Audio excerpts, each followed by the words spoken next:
দেশ জুড়ে ফিরজির কোচিং সেন্টারে পরপর তালা। অভিভাবকদের অভিযোগের ভিত্তিতে আটক সংস্থার শীর্ষ কর্তারা। অথই জলে হাজার হাজার পড়ুয়া, অভিভাবকরা।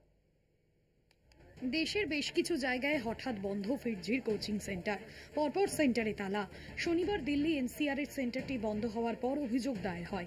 অভিভাবকদের অভিযোগের ভিত্তিতে সংস্থার মালিক সহ 11 জনকে আটক করেছে পুলিশ। বিপাকে হাজার হাজার পড়ুয়া।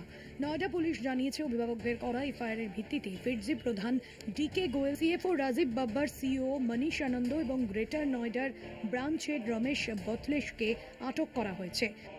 ফিরজির পক্ষ থেকে এক বিবৃতিতে সংবাদ মাধ্যমকে জানানো হয়, নিজের সিদ্ধান্তে ফিরজি কোনো কোচিং সেন্টার বন্ধ করেনি। সেন্টারগুলির ম্যানেজিং পার্টনার, পুরো টিমের সদস্যরা সেই কোচিং সেন্টার ছেড়ে হঠাৎ চলে যাওয়ার কারণে বাধ্য হয়ে বন্ধ করে দিতে হয়েছে বেশ কিছু সেন্টার। এই বর্তমান টানাপোড়েন ক্ষণস্থায়ী। সংস্থার আধিকারিকরা স্থিতাবস্থা আনার চেষ্টা করছেন। নির্দিষ্ট সময়ের মধ্যেই পরিস্থিতি ঠিক হয়ে যাবে।